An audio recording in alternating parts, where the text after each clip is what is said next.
We seem tired. Do we? Yeah. The first video was upbeat.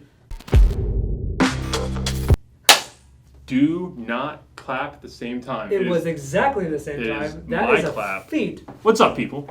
It's Wednesday, is it? It is Wednesday. Okay, Yep. yeah, it's Wednesday. We Continuing on. Sorry. Oh, goodness. Let's just start this over. Today we were talking about, as a buyer, what to expect. So you got pre-approved, you prepared yourself, now you're out. So first things, right? So here's what your first expectation should be. You've gotten pre-approved, let's say $400,000. Yep. Pulling a Good number, pre-approval. okay? Yep. Great. You cannot look at houses at $400,000. Right. That is mistake one, right? Yeah. You need some buffer because you are going to go above list. There's a good chance. So I would say look at houses between 350, 375. Yeah. Okay? Maybe, but if you find a house listed that came on the market day one at 400 and it's amazing to everyone. Yeah. And if your max is 400, that's the max you can bid, you're not going to get You're it. not going to get it. That's two great points there that I will follow up on. All right, let's hear the follow-up. One is if you like the house, everybody else does too. Uh-huh. So like, yeah, you're special, Right. but like you're not. Right. Like everybody else likes the same house Yeah. you do for the same exact reasons that you like it for. So just know that you will be competing that way.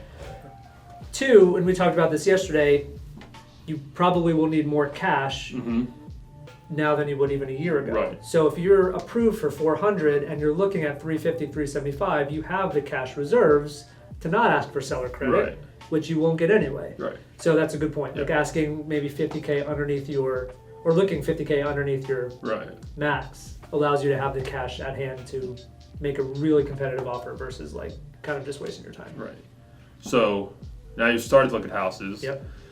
You know, maybe your expectation is to see 3, 4, 5 houses, 10 houses. I don't know. Mhm. You'll see triple the amount of houses. At least. Yeah, and we know this. I mean, and like, you know, some people love seeing a lot of houses. Some people don't. I mean, but it is what it is. Like, you will probably see triple the amount of houses you're expecting to see, just because you're going to lose Yeah. 3 houses before you get one. It's so nuts. Yeah. So it's crazy. With that, don't expect a counter. Like the typical sort of back and forth of let's offer, Right. let's see what the sellers say, and then we'll go back. Like that's just not happening Right. because your offer is one of 5, 6. What did you say the other day? You 18. Yeah. So they will say we took yours or we didn't. right. So it's one shot. I mean, that's basically what it boils down. You have one shot. Make your best offer. Yeah. And it's horrible where you're bidding against yourself, and we get that, but Yeah. that's the market we're in. And just trust your agent, trust your instinct, know what the house is worth. But also know that like you may have to overpay a little bit. Right. Like you may have to just be okay with that. Right. So Totally. And then the last thing, we keep saying it over and over again, you're almost always going to encounter the multiple offer situation. yeah.